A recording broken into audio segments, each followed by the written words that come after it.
ETF index mutual funds నేర్చుకుని stock market లో రాణించాలనుకుంటున్నారా? వెంటనే ఈ నెంబర్ కి కాల్ చేయండి.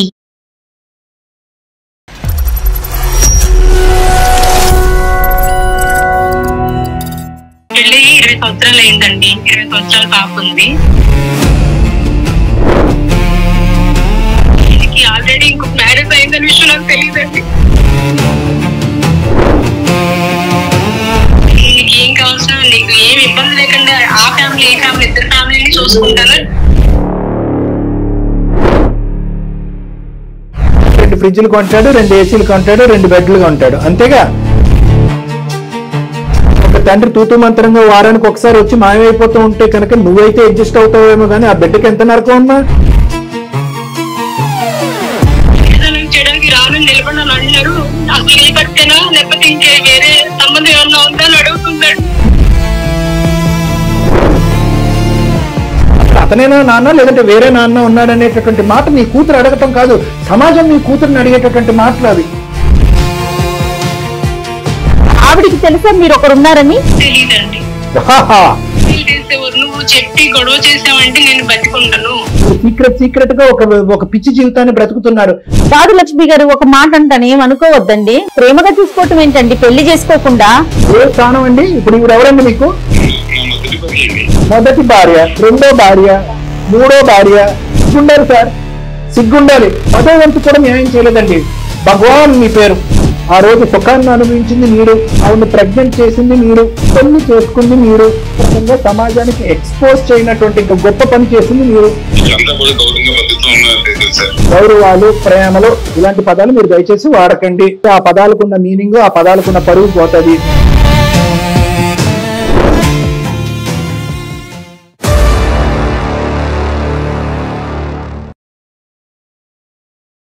అందమైన జీవితం కార్యక్రమానికి స్వాగతం. నమస్తే కళ్యాణ్ గారు. నమస్తే జయ గారు. కళ్యాణ్ గారు, లక్ష్మి అని ఒక ఆవిడ మనకి మెయిల్ చేశారండి. మెయిల్ అది మొత్తం సారాంశం ఎట్లా ఉందంటే, నా బిడ్డకి తండ్రి కావాలి, బిడ్డకి తండ్రి కావాలి, ఎస్ తండ్రి కోసమే అని చెప్పి చాలా బాధ అనిపించిందండి మెయిల్ చూసినాక. నాకు నెంబర్ కూడా షేర్ చేశారు, ఒకసారి కాల్ చేస్తానండి.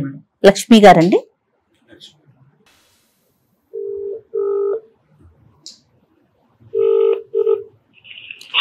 హలో.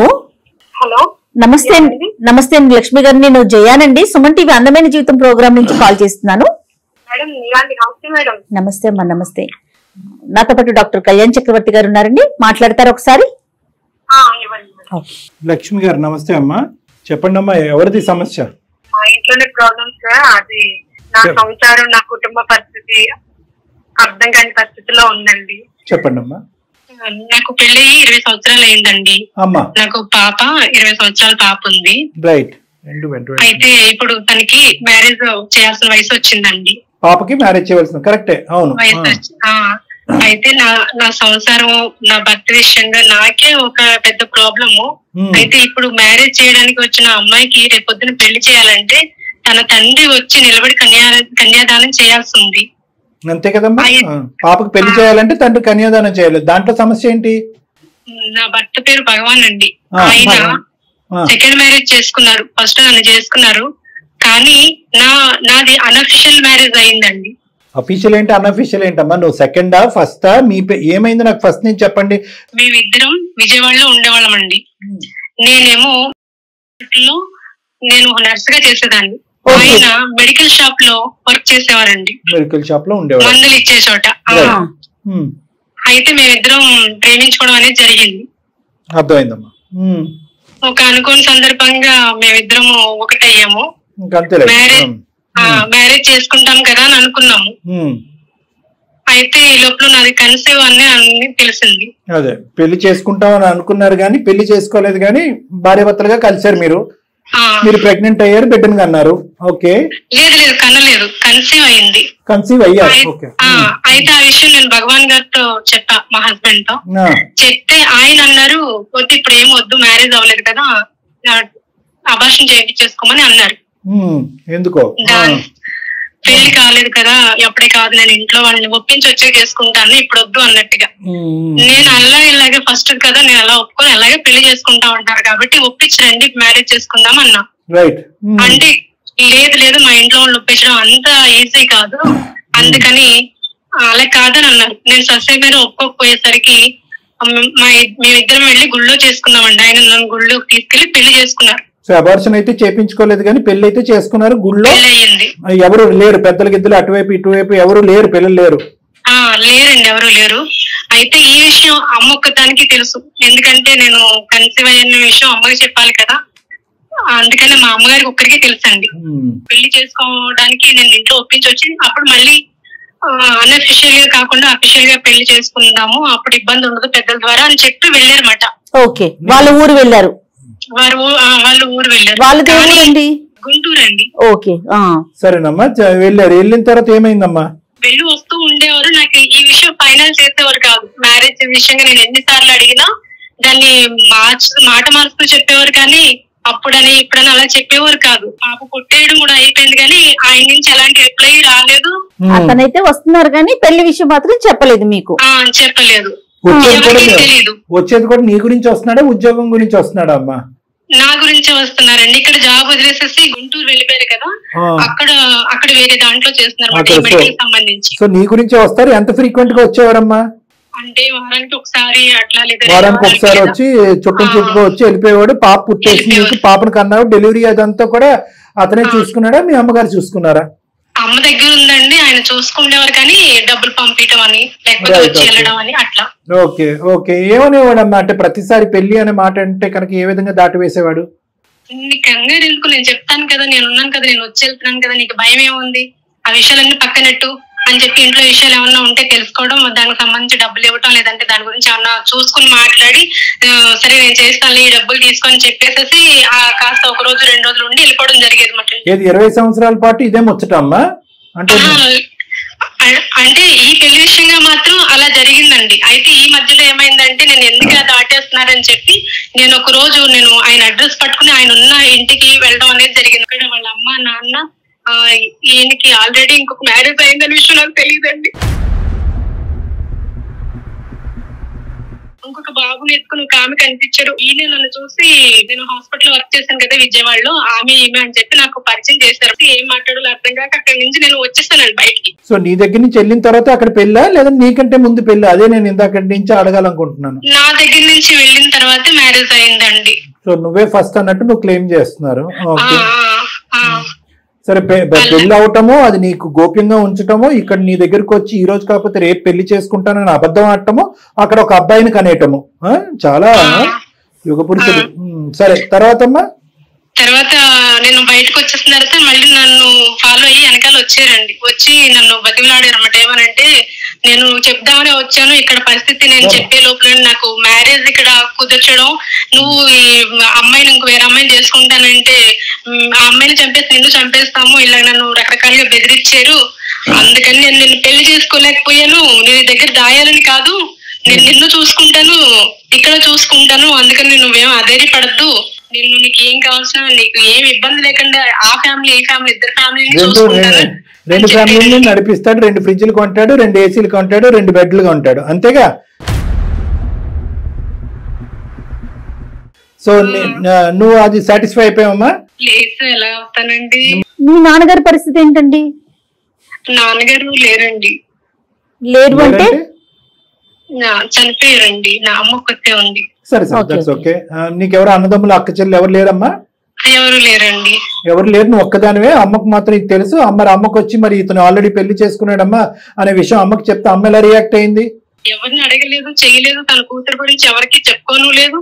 అలా కదమ్మా, నువ్వన్నా చేయాలి, మీ అమ్మగారన్నా చేయాలి, లేదంటే మీ ఇద్దరు కలిసైనా చేయాలి. ఒక పంచాయతీ పెట్టాలి, 4 పెద్దల్ని పిలవాలి, లేదంటే పోలీస్ స్టేషన్ కి తీసుకెళ్లి చీటింగ్ కేసు పెట్టాలి. మరి ఇవన్నీ చేయకుండా ఇంకేంటండి అని చెప్పి ఇప్పుడు 20 సంవత్సరాల తర్వాత మాకు ఫోన్ చేస్తే మేమేం చేస్తామమ్మా? అలా కాదండి, నేను చెప్పానండి, నేను వచ్చి పెద్దోళ్ళు తీసుకుని వచ్చి గొడవ చేస్తాను, నాకు న్యాయం జరగాలి కదా అని అంటే, నువ్వు వచ్చి గొడవ చేసిన వెళ్ళిన మరుక్షణం నన్ను నువ్వు చూడవు, నేను చచ్చిపోతానని చెప్పేసి అన్నారండి. ఇప్పుడు మీ మంచి చెడులు అవన్నీ ఆయనే చూసుకుంటారండి? మంచి చెడు ఏమన్నా డబ్బుల విషయం కానీ ఏం కావాల్సి వచ్చిన ఇంట్లో హెల్త్ పరంగా అన్ని చూసుకుంటున్నారండి. పిల్లలకి సంబంధించి ఏమన్నా స్కూల్లో సైన్లు అవి పెట్టాల్సి వస్తే నేను వెళ్ళొచ్చేదాన్ని, పాపను చదివించడం కానీ అది కానీ నేనే దగ్గరుండి అటు వెళ్ళొచ్చేదానండి. ఆయన అయితే వచ్చేవారు కాదు. కానీ పాపకి ఎంత టార్చర్ అమ్మా. పాపం తండ్రి వస్తున్నాడు గాయబవుతున్నాడు. జీవితకాలం మొత్తం అన్ని రోజులు పగలనక రాత్రనక తండ్రిని చూడాలి అనేటటువంటి వయసులో ఒక తండ్రి తూతూ మంత్రంగా వారానికి ఒకసారి వచ్చి మాయమైపోతూ ఉంటే కనుక నువ్వైతే అడ్జస్ట్ అవుతావేమో కానీ ఆ బిడ్డకి ఎంత నరకం అమ్మా. అదే సార్ ఇప్పుడు అదే అంటుంది పాప. ఏమంటుంది, పెళ్లికి కన్యాదానం చేయడానికి రానని నిలబడినాను అంటున్నారు. అసలు నీ భర్తేనా లేకపోతే ఇంకే వేరే సంబంధం ఏమన్నా ఉందా అని అడుగుతుందండి. మరి అడుగుతారు అప్పుడు ఇందులో ప్రాబ్లం ఏముందమ్మా? మీరిద్దరు తొందరపడి తప్పు చేశారు. ఇప్పుడు ఆ అమ్మాయి గొంతు కోసారు. ఇప్పుడు ఏమొచ్చి ఏమని చెప్పుకుని తిరుగుతుంది? స్కూల్కి అందరూ పేరెంట్స్ అందరూ వస్తూ ఉంటే కనుక మీ తండ్రి ఏడంటే కనుక ఏమని చెప్తుంది? దుబాయ్లోనో ఆఫ్రికాలోనో పనిచేస్తున్నాడని చెప్తుందా? లేదంటే మొన్న అక్కడ కనిపించాడు, వారానికి ఒకసారి కనిపిస్తాడేంటి, 6 రోజులు కనిపించడేంటి మీ నాన్న అంటే కనుక మా నాయన వేరే చోట వ్యాపారం చేస్తున్నాడని చెప్పండి. మీరు చేసినటువంటి తప్పులకి బిడ్డలు ఎందుకమ్మా అబద్ధాలు ఆడాలి? బుద్ధి లేకపోతే సరే మీ అందరికీ. ఏమ్మా, ఒక మనిషి ఒక బ్యాక్గ్రౌండ్ వెతకరు, అతను పూర్వపరాలు తెలుసుకోరు, అతను ఏ ఊరు వాడి అతను ఏంటనే తెలియదు. నువ్వు నర్స్ చేస్తావు, అతను ఫార్మసీలో ఉంటారు, ఇద్దరు కలిసిపోతారు. కలిసిపోయిన తర్వాత పెళ్లి ఎప్పుడైనా డిసైడ్ చేసుకుంటారు. పెళ్లి ఎప్పుడు తర్వాత ఫస్ట్ అది కుదుర్చుకుని పెద్దలు నొప్పించుకుని చేసుకోవాలి. కానీ ఫస్ట్ కలిసిపోయి ఆ తొందరపాటు తర్వాత అతను ఎబార్షన్ అని నువ్వు కాదని గుళ్ళోకి వెళ్ళి తాలిబట్టు కట్టేయటం, నలుగురికి తెలియకుండా గోప్యంగా ఉంచడం, నీ సైడ్ తప్పేమీ లేదమ్మా, పాపం లేదా నీ సైడు? సరే ఇప్పుడు ఏంటమ్మా ఇప్పుడు పరిస్థితి ఏంటి? వచ్చి ఇప్పుడు దాకా నాకు భర్తగా నిలబడలేకపోయారు సరే, కానీ ఇప్పుడు నలుగురు నా కూతురికి కన్యాదానం చేయడానికి మీరు రాకపోతే రేపు పొద్దున్న దాని భవిష్యత్తులో నీ తండ్రి ఎవరో తెలియదు అని చెప్పేసి క్వశ్చన్ చేస్తే నా కూతురు భవిష్యత్తు ఏంటండి? అందుకని నేనేమంటున్నాను, భగవాన్ గారిని వచ్చి నిలబడి కన్యాదానం చేస్తే తన తండ్రి ఎవరు నలుగురికి తెలుస్తుంది, రేపొద్దున పాపకి ఇబ్బంది లేకుండా ఉంటదని చెప్పి. మేడం ఒక్క నిమిషం మేడం, దయచేసి. నాకు ఇలాంటి అంశాలు నాకు చాలా కోపం వస్తాయి మేడం. ఇప్పుడు వరకు మీరు చేయనటువంటి పోరాటం ఇప్పుడు మీ కూతురిని చూపెట్టి పోరాటం చేద్దాం అనుకుంటున్నారా మీరు? ఇప్పుడు వరకు మీరు ఏం పోరాటం చేశారమ్మా? కేవలం ఒక మనిషి చచ్చిపోతాను మేడం మీద దుంకేస్తాను అంటే కనుక గమ్మును ఊరుకుని ఈ రోజు గోప్యంగా సీక్రెట్ గా ఒక ఏమంటారు ఒక బానిస బ్రతుకుతున్నారమ్మా. కేవలం ఒక్కటే ఏంటంటే మీ తినడానికి తిండి గూడు అతను ఇస్తున్నాడు కాబట్టి, పిల్లకి ఫీజులు కడుతున్నాడు కాబట్టి ఒక విధంగా మీరు ఒక బానిస జీవితం మీరు బ్రతుకుతున్నారు. ఈ రోజు పాప వచ్చి అమ్మ నా తండ్రి నా పక్కనే ఉండాలి కదా, నాకు వచ్చి కన్యాదానం చేయాలి అనగానే ఇప్పుడు మళ్ళీ మీరు సడన్గా కనువిప్పు కలిగి ఏమండి ఆ అమ్మాయికి కన్యాదానం చేయడానికి తండ్రిగా ఉండాలి అనేటటువంటి పాయింట్ ఎంత కరెక్టో మీరు ఒక వేస్ట్ ప్రయత్నం చేశారు. ఇప్పుడు వచ్చి అసలు 0.5% కూడా ఒక పోరాట పట్టణం చూపెట్టలేకపోయారు అనేటటువంటిది పెద్ద అంశం. అందుగురించి మీ అమ్మాయి అడుగుతుంది. ఈరోజు మీ అమ్మాయి ఏమని అడుగుతుంది? అమ్మ మా నాన్న ఏడంటమ్మా ఇలాగ కనిపించినట్టు మావైపోతా ఉంటాడు, అసలు అతనేనా నాన్న లేదంటే వేరే నాన్న ఉన్నాడు అనేటటువంటి మాట నీ కూతురు అడగటం కాదు, సమాజం మీ కూతురుని అడిగేటటువంటి మాటలు అవి. ఆ అమ్మాయికి ఎంత మానసిక వేదన. నేను మోసపోయాను తెలియటానికి లేట్ అయింది సార్. నా చేతిలో అంటే లేట్ అంటే 20 సంవత్సరాలు లేట్ అండి. సరే ఆవిడికి తెలుసా ఆయన చేసుకున్నప్పుడు భగవాన్ గారు ఇంకొక పెళ్లి చేసుకున్నారు కదా, ఆవిడికి తెలుసా మీరు ఒకరు ఉన్నారని? తెలీదండి.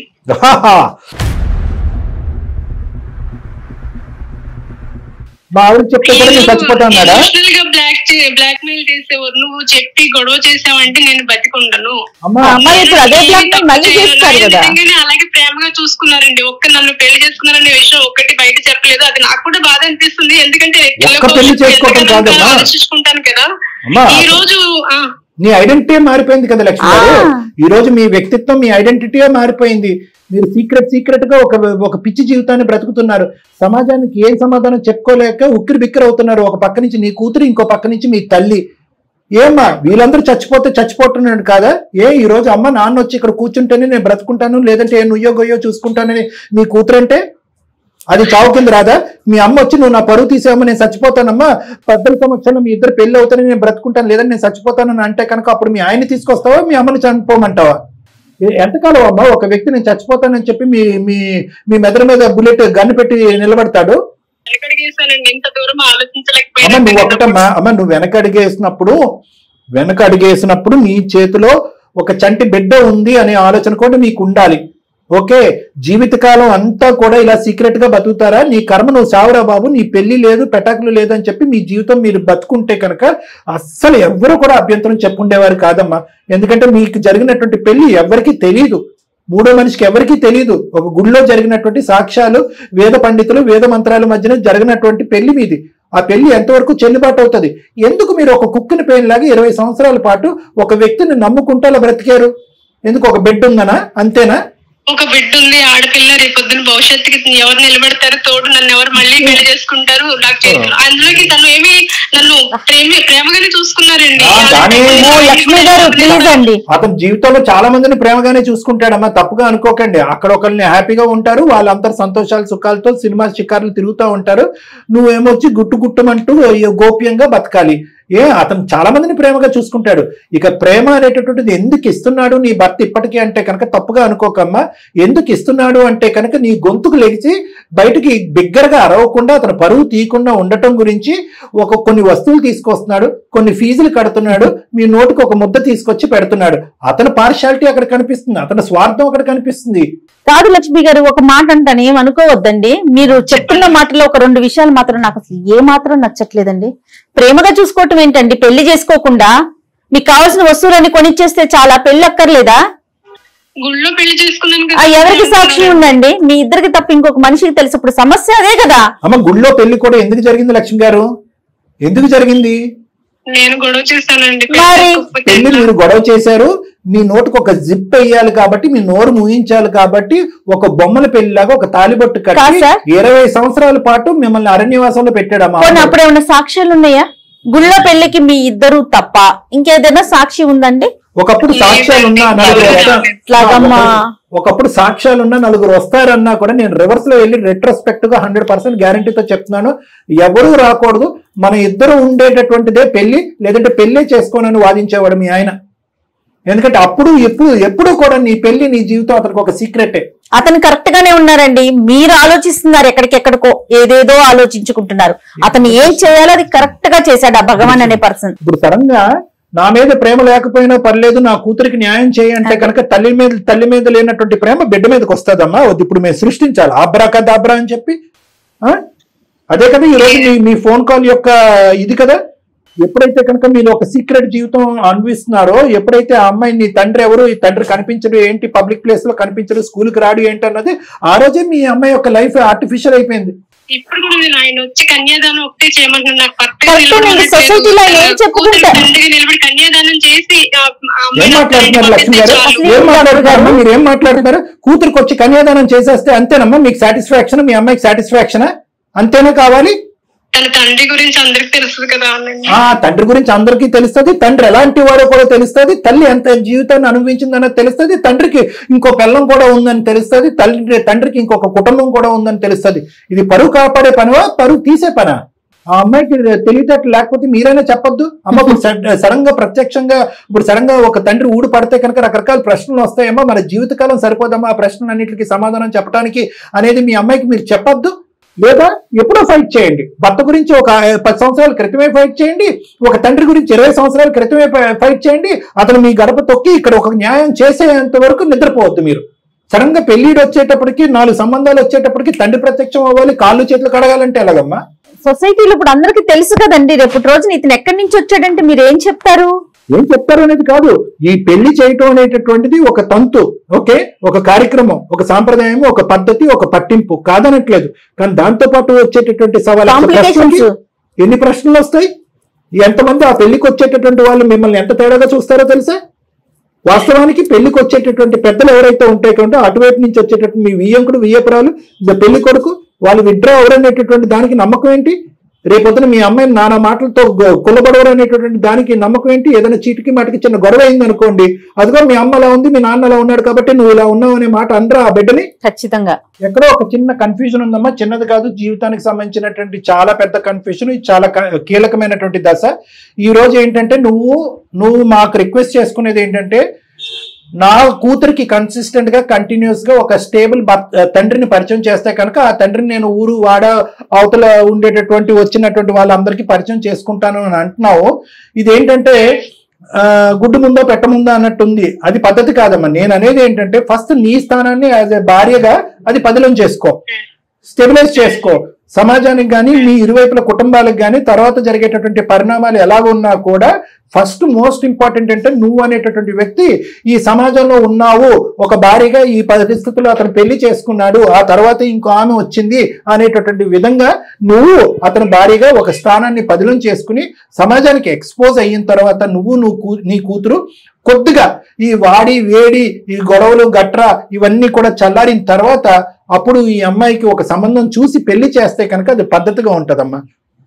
సార్ నేను మిమ్మల్ని నమ్ముకుని వచ్చానండి, మీరు నాకు ఏం చేస్తున్నాను సమ్మతిస్తానండి. అదేనమ్మా, ఇప్పుడు ఇంతకాలం 20 సంవత్సరాలు ఏంటంటే ప్రశ్నలు నువ్వే అడుక్కుంటున్నావు, సమాధానం నువ్వే చేసుకుంటున్నావు. వృద్ధాప్యంలో నీ తల్లి చేతులు కట్టేసినట్టు అయిపోయింది నువ్వు చేసినటువంటి ఒక్క తప్పు పని వల్ల. ఈ రోజు పెద్ద దిక్కుగా నేను జయ మేడం ఇక్కడ కూర్చుని ఉన్నాము, మేము క్లియర్ మైండ్ సెట్ తో ఆలోచిస్తున్నావు. నువ్వు ఇంకా ఈ గోప్యంగా సీక్రెట్ గా ఉండేటటువంటి ఈ జీవితాన్ని ఇక్కడతో క్లోజ్ చేసి అతని చేత నువ్వు భార్యవి, నీకు అన్యాయం జరిగింది, నిన్ను ఇంతకాలం సీక్రెట్ గా ఒక చీకట్లో ఉంచాను అని బహిరంగంగా పబ్లిక్ గా ఇక్కడ అక్కడ ఎక్కడైతే అక్కడ ఒప్పుకొని తద్వారా వచ్చేటటువంటి పరిణామాలు భరించి ఒక స్టేబుల్ సమాజాన్ని అందరికీ కనిపించేటటువంటి ఒక తల్లి కూతురి జీవితాన్ని సమాజాన్ని అందరికీ చూపెట్టేటటువంటి విధంగా అతను ఒప్పించిన తర్వాతే నీ కూతురి పెళ్ళమ్మ. అప్పటి వరకు ఆలోచించకండి ముందు, లేదంటే చాలా కాంప్లికేషన్స్ వస్తాయి. ఎక్కడ కాంప్లికేషన్స్ వస్తాయి? నీ జీవితంలో కాదు, నీ జీవితం ఎలాగా కాంప్లికేట్ అయిపోయింది, నీ కూతురు జీవితంలో కాంప్లికేషన్స్ వస్తాయి. ఇప్పుడు ఎక్కడి నుంచి తండ్రి ఊడిపడ్డాడు, ఇప్పుడు ఊడిపడ్డాడంటే ఈమె భర్త ఇప్పుడు వరకు ఎక్కడున్నారు? ఇప్పుడు వరకు 20 సంవత్సరాల పాటు ఈవిడ ఏం పోరాటం చేసింది? ఇలాగా నేను 3 ప్రశ్నలు అడిగాను, వాళ్ళు 90 ప్రశ్నలు అడుగుతారు, నిన్ను అడగరు, నీ కూతురుని అడుగుతారు. సో కాబట్టి చాలా జాగ్రత్తగా ఆలోచించే అంశం. ఫస్ట్ అతను ఫోన్ కలపండి, అతను ఎందుకు ఇలా బ్లాక్ మెయిల్ చేస్తున్నాడు, అతను కథ కమానిషి ఏంటనేది మనం తెలుసుకుందాం, అతను నిలదీద్దాం, అతను గాడిలో పెట్టిన తర్వాత అప్పుడు మిగతా అంశాలు మాట్లాడదాం. ఓకే మేడం, ఫోన్ కలపండి అతనికి. రైట్, చాలా బాగా చెప్పారు కళ్యాణ్ మేడం, అద్భుతమైన విషయం. ఎందుకంటే ముందు భర్త స్థానం కదా, తర్వాత తండ్రి.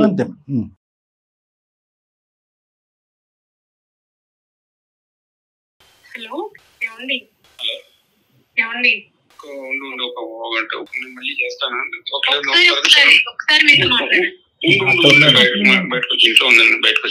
చెన్నింట్లో ఉన్నట్టున్నాడు, ఇంట్లో ఉన్నారంట, ఇంట్లో ఉన్నాను అంటున్నారు. ఈవిడిచ్చిన అవకాశం కాదా మేడం అది? ఈవిడిచ్చిన బలం కాదా అది? నేను మన పాప విషయంగా మన పరిస్థితి అర్థం కాక నేను అందమైన జీవితం ప్రోగ్రామ్ కి నేను కళ్యాణ్ గారితో మాట్లాడడం కోసం అప్పుడు ఒకసారి మీరు కూడా మాట్లాడండి. నేను చెప్పాను కదా లక్ష్మి, నేను చూసుకుంటానని చెప్పి, నువ్వు ఎందుకు అక్కడ ఏం చూసుకుంటున్నారండి? పెళ్లిడు వచ్చేసింది, పాప కూడా అడుగుతుంది, మీరు నాకేమవుతారని అడుగుతుంటే నేను ఏం చెప్పాలి చెప్పండి సమాధానం. లక్ష్మి నీకు చెప్తా ఉన్నాను కదా, నేను అవన్నీ చూస్తున్నాను, పిల్లల చదువు గురించి కానీ దీని గురించి అన్ని నేను చూసుకుంటూనే ఉన్నాను కదా. నీకు ఎందుకు అక్కడ దాకా వెళ్ళాలనిపించింది? నేను చెప్పాను కదా నువ్వు అలాంటి భయపడకని చెప్పి. ఇప్పుడు చదువుకోవడం కోసమో లేదా తినడం కోసమో కాదు కదా, రేపు అమ్మాయి భవిష్యత్తు నలుగురు ఏమంటారు, ఇంకొక ఇంటికి వెళ్ళి నాన్న ఎవరని అడిగితే తనేం చెప్పాలి? నేనంటే ఏదో చెప్పాను 2 సంవత్సరాలు, తనేం చెప్పాలి? తనకి రేపు పొద్దున గౌరవం ఉండాలి కదా. అక్కడ మీ గౌరవం చూసుకుంటున్నారు కానీ పాప గౌరవం గురించి ఆలోచించరా? అమ్మా పిల్ల పెళ్లి ఇది అన్ని కూడా నేను చూస్తానని చెప్పాను కదా, నువ్వు అక్కడ దాకా ఎందుకు వెళ్ళిపోయావు? ఏమండి ఎక్కడి వరకు వెళ్ళాలండి? ఇంతకాలం 20 సంవత్సరాల పాటు ఆవిడ నోటికి తాళం వేసి గదిలో బంధించి ఒక నరకాన్ని చూపెట్టారు ఒక తల్లి కూతుర్లకి. ఈ పాప ఊరికే పోదు భగవాన్ గారు, మేము ఖచ్చితంగా ఇన్వాల్వ్ అవుతాం, మిమ్మల్ని నిలదీస్తాం, మీరు కొన్ని ప్రశ్నలకి ఖచ్చితంగా సమాధానం చెప్పాలి. ఇక్కడ కాదు, పబ్లిక్ గా కూడా మీరు సమాధానం చెప్పాలి. ఇప్పటి వరకు ఆవిడకి ఎవరు లేరు. ఇప్పుడు అందమైన జీవితం అనేటటువంటి ఒక ప్రోగ్రాము డాక్టర్ కళ్యాణ్ చక్రవర్తి, జయ మేడం ఆవిడ తోడుగా ఉంటారు. ఎవరి గురించి మీరు సమాధానం చెప్పరండి. ఇప్పుడు మా వరకు వస్తే కనుక అక్కడి వరకు ఎందుకు వెళ్ళారు, అక్కడి వరకు ఎందుకు వెళ్ళారు అనేది ఎక్కడి వరకు వెళ్ళాలండి? ఒక ఆడది ఏంటి, ఆడవాళ్ళని ఇంక ఇంతేనండి, టిష్యూ పేపర్ లాగా వాడుకుని వదిలేయటమేనా? ఆ బిడ్డ భవిష్యత్తు ఏంటి? ఇప్పుడు రండి ముందుకొచ్చి పెళ్లి చేయమంటుంది కదా, పెళ్లి చేయండి. సంబంధం తీసుకొస్తారా, పెళ్లి దగ్గరుండి చేస్తారా, ఏం చేద్దాం అనుకుంటున్నారు మీరు? లేదంటే మీ భార్యకి ఫోన్ ఇంకో భార్య ఉంది కదా, ఆవిడ ఫోన్ కలపండి. ఆవిడతో కలిపి అందరి ముందు మీరు చెప్పలేనటువంటి నిజాలు మేము చెప్తాం ఆవిడికి. ఏదో రోజు చెప్పవలసినటువంటి అంశమే కదా. ఏం జీవితకాలం ఇవిడు చనిపోయేంత వరకు మీరు నేను చచ్చిపోతానని బ్లాక్ మెయిల్ చేస్తే ఇవిడికి నోటికి తాళం వేస్తారా మీరు? సమాజం అందరూ నోటికి తాళాలు వేసుకుని ఇంకెవరు ప్రశ్నించరు, నేను ఇలా బతికేద్దాం, ఇలా సుఖాన్ని అనుభవిద్దాం అనుకుంటున్నారా? మాట్లాడితే ఫీజులు కడుతున్నాను కదా, డబ్బులు ఇస్తున్నాను కదా, పప్పు బియ్యం తెస్తున్నాను కదా అని అంటారు. ఏంటండి మీ ధైర్యం? అన్ని చూసుకుంటున్నాను సార్ నేను. ఏం చూసుకోవడం? అన్ని చూసుకుంటే సరిపోతుందండి? ఏం మాట్లాడుతున్నారండి భగవాన్ గారు? ఏ స్థానం అండి? ఇప్పుడు ఇవిడ ఎవరండి మీకు? స్ట్రైట్ క్వశ్చన్, ఎవరండి ఇవిడ? నా మొదటి భార్య అండి. మొదటి భార్య, అది మీ ఇద్దరికి కాదండి, రెండో సమాజానికి భార్య, తెలుసా? మూడో భార్య. అసలు ఆ టర్మినాలజీ ఏంటి మేడం? మొదటి భార్య ఏంటి? టర్మినాలజీ ఏంటండి? ఈవెన్ కూడా మీరు చెప్పమందావా? మొదటి భర్త, రెండో భర్త, మూడో భర్త అని చెప్పమందాం. ఈవెన్ని పాప చెప్పగలదా? మొదటి తండ్రి, రెండో తండ్రి, మూడో తండ్రి అని. సిగ్గుండాలి సార్, సిగ్గుండాలి. ఏం చదువుకున్నారు, ఏం జీవితాన్ని అనిపిస్తున్నారు? పరిస్థితులు మీకేనండి. భగవాన్ గారిదే సమస్య, భగవాన్ గారిదే పరిస్థితి. భగవాన్ గారి ఇంట్లోనే బ్లాక్ మెయిల్ చేస్తారు. భగవాన్ గారి భార్య చచ్చిపోతానంటుంది, అంతే భగవాన్ గారే. ఈ రోజు 20 సంవత్సరాల పాటు ఆవిడకు ఒక జీవితం లేకుండా, బిడ్డకు ఒక తండ్రి లేకుండా బతికారు. ఇది పరిస్థితి కాదా? ఈ పరిస్థితికి సమాధానం ఏంటి చెప్పండి? భగవాన్ గారు, మీరు చాలా స్మూత్ గా చెప్పేస్తున్నారండి, చాలా స్మూత్ గా మాట్లాడుతున్నారు. నేను ప్రేమించుకున్నాం, పెళ్లి చేసుకున్నాం, పెళ్లి అందరి ముందు అందరి సమక్షంలో చేసుకున్నారా మీరు? తప్పించుకునేటటువంటి మాటలు దయచేసి ఆపండి. మీరు సీక్రెట్ గా మీ ఎజెండా స్పెసిఫిక్, మీ స్వార్థం గురించి, ఆ అమ్మాయి గర్భం దాల్చింది కాబట్టి ఆ యొక్క ప్రెగ్నెన్సీ బయటపడుతుంది, సమాజంలో పరుగు పోతుంది, ఈ అమ్మాయి నోరు మూయించాలి కాబట్టి ఈవిడకు ఒక బొమ్మతాలి కట్టాలి అని చెప్పి ఒక గుళ్ళోకి వెళ్ళి ఒక బొమ్మతాలి కట్టి సాక్ష్యాధారాలు ఉన్నా కూడా తీసుకురాకుండా సీక్రెట్ గా పెళ్లి చేసుకుని మభ్య పెట్టి మాయ చేసి బయటకు వస్తే కనుక చచ్చిపోతానని చెప్పి అబద్ధాలు ఆడి 20 సంవత్సరాలు కాకమ్మ కబుర్లు చెప్పారు మీరు ఆ అమ్మాయికి. ఏం మాట్లాడుతున్నారు మీరు? ఈ రోజు మీ మాటలని మేము నమ్ముతాం అనుకున్నారా? ఎంతమందిని చూసాం మీలాంటి వాళ్ళని. మేము లక్ష్మీలు కాదండి. ఇంకా ఆపండి సార్, ఈ నాటకాలు ఆపండి. తప్పనటువంటి పరిస్థితుల్లో, దిక్కు లేనటువంటి పరిస్థితుల్లో అక్కడ ఇక్కడ కాపాడాలని లక్ష్మి భవిష్యత్తు దృష్ట్యా, బిడ్డ భవిష్యత్తు దృష్ట్యా ఏమండి మీరు పెట్టుకున్న పేరుకి 10వ వంతు కూడా న్యాయం చేయలేదండి. భగవాన్ మీ పేరు, మీకు మీరే దేవుడు కానీ ఇంకెవరికి దేవుడు కాదండి. మీరు మీకే దేవుడు, ఒక స్వార్థపూరితమైనటువంటి మీకు మీ న్యాయం చేసుకునేటటువంటి ఒక దేవుడు. దయచేసి అన్ని చేస్తున్నాను కదా, అన్ని ఇస్తున్నాను కదా అనేటటువంటి మాటకు ఫుల్ స్టాప్ పెట్టి ఇప్పటి వరకు మీరు చేసినవన్నీ పక్కన పెట్టి అవి ఏవి కూడా లెక్కలోకి రావు. ఒకటి లెక్కలోకి వస్తుంది. అదేంటంటే కనుక బహిరంగంగా లక్ష్మి గారిని తీసుకెళ్లి ఆ కుటుంబానికి ఈ కుటుంబానికి సమాజంలో ఈవిడ్ని నేను పలానా సంవత్సరంలో పలానా తారీఖు పలానా తేదీలో గోప్యంగా ఎవరి సమక్షంలో లేకుండా ఆధారాలు లేకుండా ఒక గుళ్ళో పెళ్లి చేసుకున్నానని డిక్లేర్ చేయండి. అది చాలు. మీ ప్రేమకు అదే నిదర్శనం, అదే నిరూపణ. ఈ అమ్మాయి నా బిడ్డ అని చెప్పి పబ్లిక్ గా డిక్లేర్ చేయండి. అప్పుడే చెప్పలేను, ఇప్పుడు ఎలా చెప్పగలుగుతాను సార్? నేను ఇద్దరిని చూసుకుంటూనే ఉన్నాను. అక్కడ పాప ఉన్నది, ఇక్కడ 2 పిల్లలు ఉన్నారు. ఇప్పుడు ఈ పరిస్థితిలో నేను కనుక చెప్తే సమాజంలో నా పరిస్థితి ఏంటి? నా పిల్లలు అడిగే ప్రశ్నలకి నేను ఏం సమాధానం చెప్పగలుగుతాను? 2 పిల్లలు ఉన్నారు, ఇక్కడ తల్లిదండ్రులు ఉన్నారు, ఇక్కడ అంతా కూడా గౌరవంగా బతుకుతున్నారు సార్. గౌరవాలు, ప్రేమలు, ఇలాంటి పదాలు, బాధ్యతలు, ఇలాంటి పదాలు మీరు దయచేసి వాడకండి. ఎందుకంటే ఆ పదాలకున్న మీనింగ్, ఆ పదాలకున్న పరువు పోతుంది. ఎవరిది గౌరవం అండి? ఈ రోజు మీ అమ్మాయికి గౌరవం అక్కర్లేదా? ఈ అమ్మాయి ఈవిడికి గౌరవం అక్కర్లేదా? ఇంక ఇలా మాట్లాడుకుంటూ పోతే 2 రోజులు మాట్లాడతానండి. గొక్క తిప్పుకోకుండా 2 రోజులు మాట్లాడతాను నేను. దయచేసి ఈ పాయింట్ ఇక్కడ ఎండ్ చేద్దాం మనం. నేను ఒకటే మిమ్మల్ని చేస్తున్నాను, చేసుకున్న వాళ్ళకి చేసుకున్నంత. ఈ మ్యాచ్ మొదలు పెట్టింది మీరు, ఆ రోజు సుఖాన్ని అనుభవించింది మీరు, ఆవిడ్ని ప్రెగ్నెంట్ చేసింది మీరు, పెళ్లి చేసుకుంది మీరు. పెళ్లి చేసుకున్నటువంటి భార్యని గౌరవప్రదంగా సమాజానికి ఎక్స్పోజ్ చేయనటువంటి గొప్ప పని చేసింది మీరు. అయినా కానీ ఆ అమ్మాయి ఒక మారు మాట మాట్లాడకుండా కుక్కిని పెయిన్ లాగా ఒక జీవోత్సవాలా బతికింది. కొద్దిగన్నా కనికరం, కొద్దిగన్నా జాలి, దయ అనేటటువంటి ఉంటాయండి మనుషులకి. మీరు ఆ పేరు పెట్టుకున్న తర్వాత అట్లీస్ట్ మనిషి అనేటటువంటి మానవత్వానికి సంబంధించిన కొన్ని మాటలు అంటున్నారు కాబట్టి మీరు ఇంకొక మారు మాట మాట్లాడకుండా ఒకటే పబ్లిక్ గా వచ్చేటటువంటి పరిణామాలన్నీ కూడా మీరు ఫేస్ చేయడానికి రెడీ అయిపోండి. ఆ స్లోగా చెప్తారా, వారం రోజుల పాటు చెప్తారా, ఏం చెప్తారో అనేటటువంటిది. వాళ్ళు తిడతారు, కొడతారు, హింస పెడతారు, బాధపడతారు. అది ఉన్నమాటే కాబట్టి ఈవిడ్ని నేను చేసుకున్నాను, పలానా చోట చేసుకున్నాను, ఈ బిడ్డ నా కూతురు అని గర్వంగా, గౌరవంగా పబ్లిక్ గా డిక్లేర్ చేయండి. దాని పరిణామం మీ భార్య మీద ఏముంటది, అదే మీరు పెళ్లి చేసుకున్న ఇంకో ఆమె, ఆ పిల్లల మీద ఏముంటది, ఆ తర్వాత ఆ పరిణామాలు మీరు ఎలా భరిస్తారు అనేది అంతా కూడా మీ హెడేక్ అది. ఆ ఇష్యూ రిజాల్వ్ అయిన తర్వాతే, వాతావరణం చల్లబడిన తర్వాతే, అందరికీ ఒక అండర్స్టాండింగ్ వచ్చిన తర్వాతే, ఇరువైపులా అందరికీ ఈవిడ ఒక భార్య ఉంది, ఈమె ఇతని బిడ్డ అనేటటువంటిది పబ్లిక్ గా డిక్లేర్ అయిన తర్వాతే మీరు ముందుకొచ్చి ఒక మంచి సంబంధం చూసి కన్యాదానం చేయాలి. రైట్. దీనికి ఇంకో లీగల్ సైడ్ ఆఫ్ థింగ్ ఉంది, దాని గురించి నేను మాట్లాడట్లేదు. నేను only moral and human side of things మాట్లాడుతున్నాను.